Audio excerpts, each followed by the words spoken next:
সন্তান কেমন আদবওয়ালা সন্তান, তাফসীরের মধ্যে ঘটনা এসেছে, দিল দিয়ে শুনবেন। ওই ইয়াতিম বালক কেমন আদবওয়ালা সন্তান ছিলেন। বাবা দ্বিপ্রহরের সময় দুপুরে ঘুমায়, সামনে আসলো একজন হীরার টুকরা নিয়া। সন্তানের হীরার টুকরাটা পছন্দ হয়ে গেল, জিজ্ঞাসা করলো দাম কত? বলে 70,000। 70,000 মুদ্রা এটার দাম। সন্তান বলে অসুবিধা নেই, আমার আব্বুর টাকা আছে, অসুবিধা নাই, তুমি একটু অপেক্ষা করো, আমার আব্বু ঘুমায়। বাবা ঘুম থেকে জাগ্রত হয়ে বলে আমি তোমার কাছ থেকে এটা কিনবো। এবারে হীরার টুকরার মালিক ডাক দিয়া বলে না না না, এত সময় অপেক্ষা করতে পারবো না, তুমি বরং তোমার আব্বাকে ঘুম থেকে উঠাইয়া যদি মূল্য দিতে পারো 10,000 মূল্য কমায়া দিলাম। সন্তান ডাক দিয়া বলেন না না না, আমার বাবা ঘুমায়, আমার বাবার ঘুম আমি এখন ভাঙতে পারবো না, তুমি যদি অপেক্ষা করো আব্বার ঘুম ভাঙ্গা অবধি, তাইলে তোমাকে আরো 10,000 বাড়ায় দিব, 80,000। হীরার মালিক ডাক দিয়া বলেন না না না, যদি তুমি এখন আনিয়া দিতে পারো, বাবারে ঘুম থেকে উঠাইয়া যদি মূল্য আনিয়া দিতে পারো 30,000 সব মাইনাস, বাকি 40,000 মাইনাস। সন্তান বলে না না না, আব্বারে ঘুম থেকে উঠানো যাবে না, তুমি ঘুম ভাঙ্গা পর্যন্ত অপেক্ষা করো, 1,00,000 তোমাকে দিব। এবার এই বান্দা বলে না, এত সময় আমার ধৈর্য ধরা সম্ভব না, ঘুম থেকে উঠায় দাও, এটা তোমারে আমি দিয়া দিব। বলেন না না না, বাবা ঘুমায়, বাবার ঘুম আমি ভাঙতে পারবো না। এই ইয়াতিম সন্তান, পিতা এমন পিতা দিনের রাস্তায় সব বিসর্জন দিয়া দেয়। এবার সন্তানকে ওয়ারিশ সূত্রে দিয়ে যাওয়ার মতো আর কিছুই নাই। সুন্দর একটা গাভীর বাচ্চা, ওইটা জঙ্গলে নিয়ে আল্লাহকে দিয়ে দিলেন। বললেন আল্লাহ, আমি তোমার কাছে এটা আমানত হিসাবে রেখে গেলাম, আমার সন্তানকে আমি কিছুই দিতে পারি নাই, আমার সন্তানের প্রয়োজনের সময় তুমি এটা দিয়ে প্রয়োজন পুরাইয়া দিও। বাবা এটা সন্তানের জন্য আল্লাহর রাস্তায় জঙ্গলে ছাড়িয়া দেয়। আর এই পশুটাকে, এই গাভীটাকে আমার আল্লাহ জঙ্গলের ভিতরেই নিরাপদে রাখলেন, অন্যান্য হিংস্র প্রাণীদের থেকে নিরাপদে রাখলেন, মানুষের দৃষ্টির আড়ালে রাখলেন। এখন এরাও গাভী তালাশ করতেছে, গাভী পাবে কোথায়? এবার তার মা, ওই সন্তানের মা, ইয়াতিম বালকের মা ডাক দিয়া বলল, রে বাবা, তোর বাবা তোর জন্য একটা গাভী রাখিয়া গেছেন, জঙ্গলে গিয়া ডাক দিবি, ও ইব্রাহিমের আল্লাহ, ও মুসার আল্লাহ, আমার বাবা আমার জন্য যেই সম্পদ রাখিয়া গেলেন ওই সম্পদটা আমাকে আপনি ফিরাইয়া দেন। বলে গাভীটা দেখবা চলে আসবে, আল্লাহ চাহে তো ইনশাআল্লাহ। এবার সন্তান জঙ্গলের কাছে দাঁড়াইয়া ডাক দে, আল্লাহ, ও ইব্রাহিমের আল্লাহ, ও মুসার রব, আমার বাবা যেই সম্পদ তোমার কাছে রেখে গেছে এটা আমারে ফেরত দাও।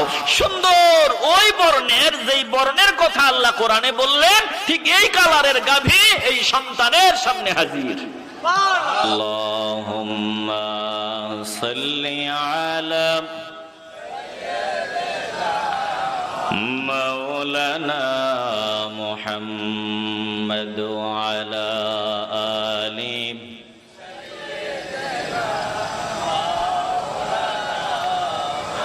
মুহাম্মাদের নাম জপেছিলি কি বুলবুলি তুই আগে, মুহাম্মাদের নাম জপেছিলি কি বুলবুলি তুই আগে,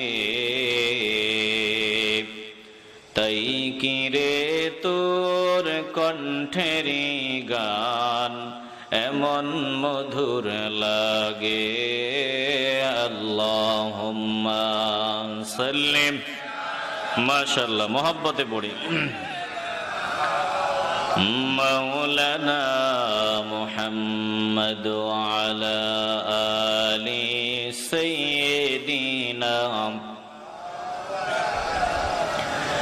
দিল খুলে জিকির করে লা ইলাহা ইল্লাল্লাহ, জোরে লা ইলাহা ইল্লাল্লাহ লা ইলাহা ইল্লাল্লাহ লা ইলাহা ইল্লাল্লাহ জোরে লা ইলাহা ইল্লাল্লাহ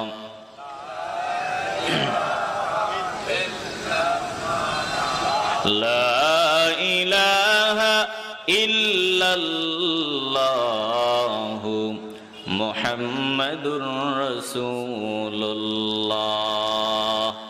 সাল্লাল্লাহু আলাইহি ওয়াসাল্লাম سبحانك لا علم لنا إلا ما علمتنا إنك أنت العليم الحكيم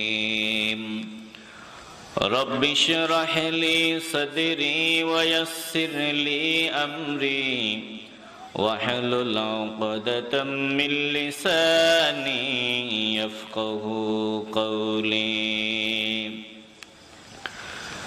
दिन की सूरज डूब रही है हम लोगों के सामने दिन की सूरज डूब रही है हम लोगों के सामने रोज़े महशर क्या जवाब है मुस्तफ़ा की सामने रोज़े महशर क्या जवाब है मुस्तफ़ा की सामने एक ही सफ में खड़े हो गए महमूद अयाज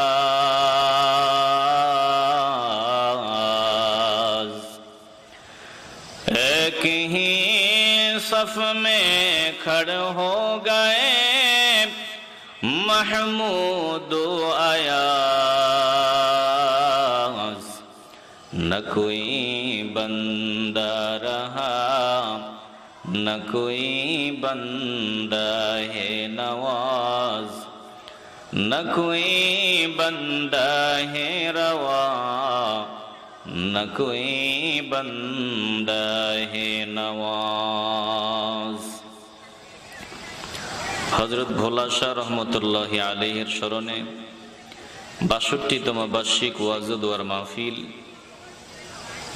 দক্ষিণ আড্ডা ইউসুফ আলী সওদাগর বাড়ি প্রাঙ্গণে আয়োজিত বার্ষিক ওয়াজ ও দোয়ার মাহফিলের মহতারাম সভাপতি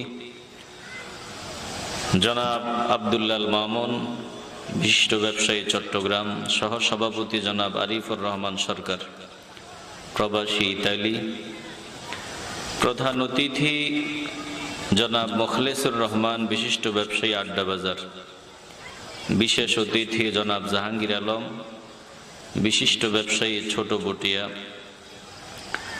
প্রধান মেহমান doctor Mohammad Saiful Islam, doctors medicine corner, পেরবিটি, আমিন মার্কেট, বরুড়া, কুমিল্লা। আমার পরে বয়ান করবেন প্রধান বক্তা হযরত মাওলানা আরিফুর রহমান তাহিরি সাহেব। বয়ান করেছেন প্রিয় ভাই মাওলানা ইব্রাহিম খলিল সাহেব, মফিজুল ইসলাম আল কাদিরি সাহেব, মাওলানা মোহাম্মদ শফিউল্লাহ, মাওলানা মোহাম্মদ আব্দুস সত্তার সাহেব সহ আমার সামনে বসা নবী প্রেমিক, আল্লাহ প্রেমিক, কোরআন প্রেমিক, ওলি প্রেমিক মুসলমান ভাইয়েরা, বাবারা, বন্ধুরা, পর্দার আড়ালে অবস্থানরতা মা ও বোনেরা, সকলের খেদমতে আবারও আমার আন্তরিক সালাম। আসসালামু আলাইকুম ওয়া রাহমাতুল্লাহি ওয়া বারাকাতুহু। লাখো কোটি শুকর ও সুজুদ ওই মহান রব্বুল আলামিনের দরবারে, যিনি হাজার হাজার বান্দাদের থেকে যাচাই বাছাই করে আমাদেরকে পছন্দ করে, মহব্বত করে, ভালোবেসে সবার আগে এই জান্নাতের বাগানে গুনাহ মাফের মজলিসে নেককার বান্দাদের সোহবতে জড়ে মিলে বসে দুরূদ পড়ার, জিকির করার সৌভাগ্য আমাদেরকে দান করে দিলেন। এজন্য দিল থেকে মহব্বতের আওয়াজে বলবেন, এই গুনাহ মাফের মজলিসে আসতে পেরে আমরা খুশি না বেজার? এখানে আমরা এসেছি, আমাদেরকে আনা হয়েছে। দিল থেকে বলবেন, যিনি আমাদেরকে এখানে এনেছেন, বসিয়েছেন, বলেন তিনি কে?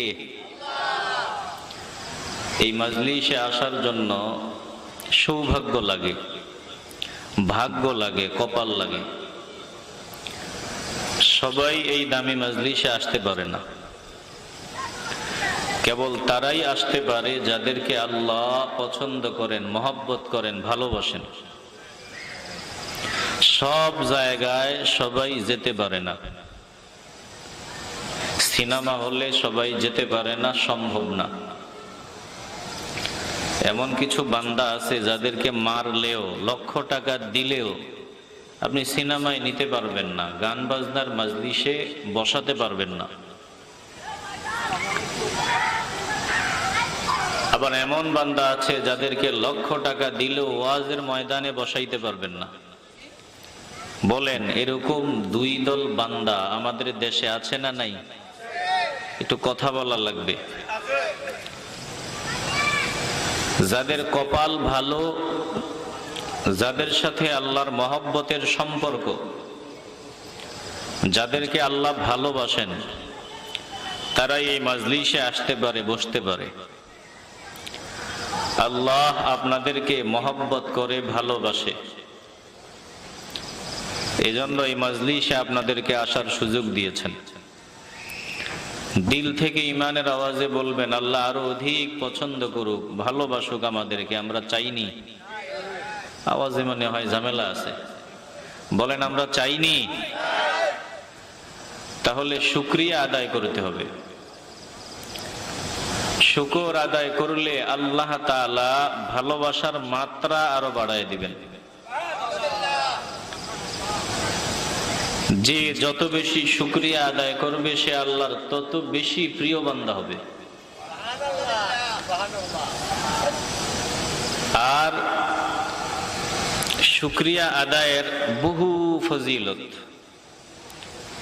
এর মধ্যে একটা গুরুত্বপূর্ণ ফজিলত, যে বান্দা সুখে দুঃখে সর্বহালতে আল্লাহর দরবারে শুকরিয়া আদায় করবে, আল্লাহ তাআলা বান্দার মিজানে নেকের পাল্লা ভারী বানাইয়া তাকে জান্নাতে প্রবেশ করাই দিবেন। আর আস্তে কোন সুবহানাল্লাহ। আল্লাহর নবী বলেছেন, ক্বালা রাসূলুল্লাহ সাল্লাল্লাহু আলাইহি ওয়াসাল্লাম, ওয়ালহামদুলিল্লাহি তামলাউল মিজান। আল্লাহর নবী রাহমাতুল লিল আলামিন বলেন, উম্মতের দল, তুমি যদি সুখে দুঃখে সর্বহালতে মাওলার দরবারে পড়ো, শুকরিয়া আদায় করো, বলো আলহামদুলিল্লাহ। রাহমাতুল লিল আলামিন বলেন, আমার যেই উম্মত সুখে দুঃখে সর্বহালতে আল্লাহর দরবারে শুকরিয়া আদায় করবে, আলহামদুলিল্লাহ বলবে, এই আলহামদুলিল্লাহ শব্দটা মিজানে নেকের পাল্লা ভারী বানাইয়া বান্দাকে জান্নাতে প্রবেশ করায় দিবে। একটু মন চাইলে আওয়াজ দিয়া বলেন না সুবহানাল্লাহ। একটু চিল্লায়া বলেন আল্লাহু আকবার। আমাদের আগ্রহ নাই, আগ্রহের অভাব। যদি এখন বলতাম যে 1 লাখ টাকা করে দেওয়া হবে, নিবেননি? তো বলে কি 1 লক্ষ টাকা নিবেননি? শব্দটা বুলন্দ হইতো, অনেক জোরে আওয়াজ দিয়া বলতে, নিমো মানে আমরা 500 টাকার জন্য, 100 টাকার জন্য মারামারি করি। কথা ঠিক নেই? জান্নাত জাহান্নাম বাকি, এজন্য আমরা এটা গুরুত্ব দেই না। এ মুসলমান নবীর আশিকের দল, জান্নাত সত্য, জাহান্নাম সত্য, কবরের আযাব সত্য, এগুলো বুঝে আসবে, খুব শীঘ্রই বুঝে আসবে। যখন বুঝে আসবে, মরণ যখন সামনে আসবে, মালাকুল মউত যখন সামনে দাঁড়ায় যাবে, তখন বুঝবো। কিন্তু ততক্ষণে কাজ হবে না, দেরি হয়ে যাবে।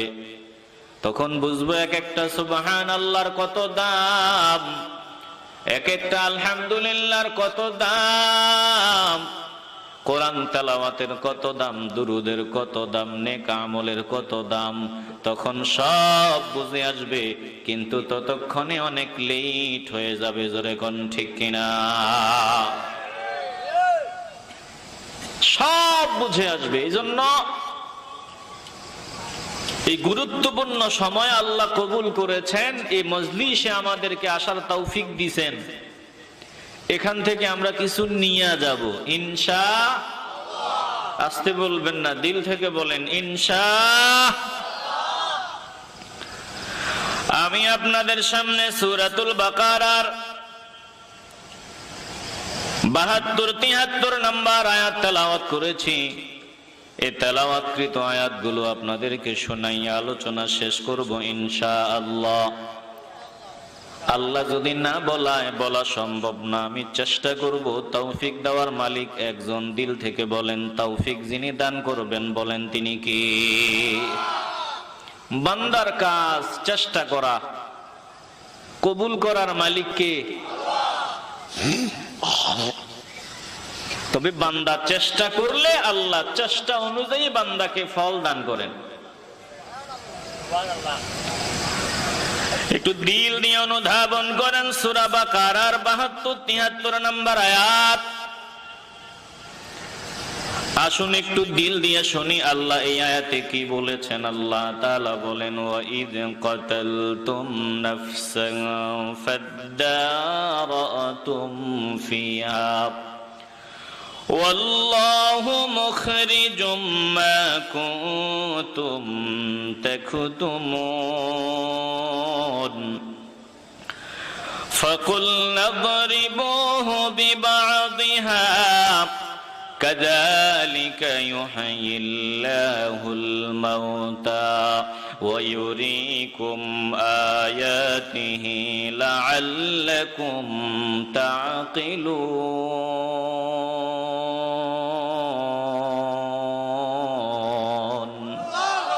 একটু মন চাইলে আওয়াজ দিয়ে বলেন। আল্লাহ তাআলা বলেন, ওয়া ইয কাতালতুম নাফসান ফাদ্দারাতুম ফিহা। স্মরণ করো যখন তোমরা এক ব্যক্তিকে হত্যা করেছিলে। বনি ইসরাইলের এক বান্দা তার আপন মানুষকে হত্যা করেছে। আল্লাহ তাআলা বনি ইসরাইলের ঘটনাকে আমাদের সামনে নিয়ে আসছেন আল্লাহর হাবিবের মাধ্যমে। আল্লাহ বলেন, দোস্ত আমার, হাবিব আমার, বনি ইসরাইলের অবাধ্যতার, ইহুদি জাতিদের গাদ্দারির, বেয়াদবির ঘটনা আপনার উম্মতদের সামনে আপনি জানায়া দেন, যাতে তারা সতর্ক হতে পারে। ইহুদিরা গাদ্দার, এটা নতুন না, এটা পুরাতন কথা। বলেন তো ইহুদিরা কি? একটু আওয়াজ দিতে হবে। ইহুদিরা কি? এদের মতো গাদ্দার আর কেউ ছিল না। বর্তমানেও তারা গাদ্দার। চিল্লায়া বলেন ঠিক কিনা?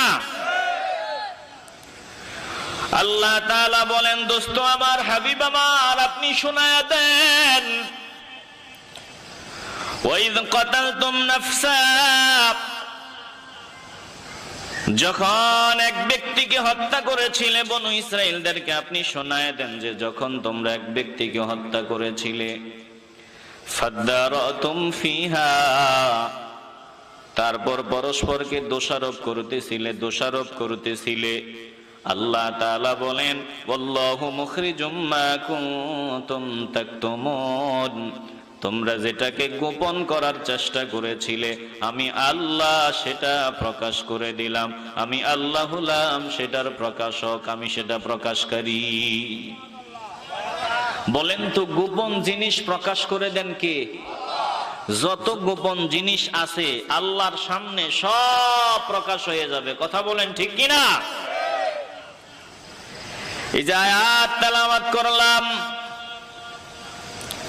ভালো করে আয়াতের অর্থের দিকে তাকাবেন। আল্লাহ বললেন, যখন এক ব্যক্তিকে হত্যা করলে, তারপর পরস্পরকে দোষারোপ করলে, আল্লাহ বলেন, তোমরা যা গোপন করতেছিলে আমি আল্লাহ সেটা প্রকাশ করে দিলাম, আমি হলাম সেটার প্রকাশক। এরপরে আল্লাহ বলেন ফাকুল্লা দরিবুহু বিবাদিহা, আমি বললাম মুসা নবীর মাধ্যমে যে তোমরা ওই জবাই করা গরুর গাভীর একটা অংশ দিয়া মৃত ব্যক্তিকে আঘাত করো, যাকে হত্যা করা হয়েছে গোপনে গোপনে। এখন কে হত্যা করেছে তোমরা দ্বন্দ্বে আছো? বলে গাভীটার একটা অংশ দিয়া ওই মৃত ব্যক্তিকে আঘাত করো, এরপরে দেখবা মৃত ব্যক্তি কিভাবে জীবিত হয়, আর কে তাকে হত্যা করেছে সে নামটা বলে দেয়। একটু আওয়াজ দিয়ে বলবেন না সুবহানাল্লাহ।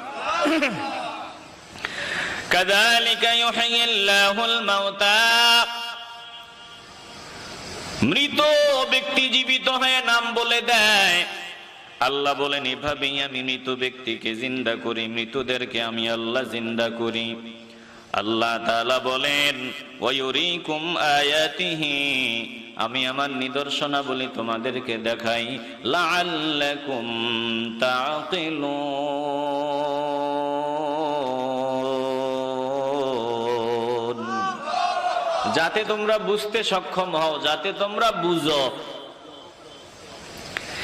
এই যে আয়াত দুইটা তেলাওয়াত করলাম, ভালো করে কিছুই বুঝেন নাই। একটু দিল দিয়া আল্লাহর কালামের কথা যখনই শুনবেন, দিল দিয়া শুনতে হবে, মন দিয়া শুনতে হবে।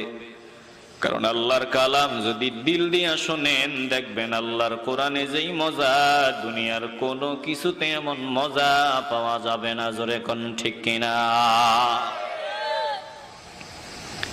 এই দুই আয়াতে আমরা কি বুঝলাম? এক ব্যক্তিকে হত্যা করা হয়েছিল,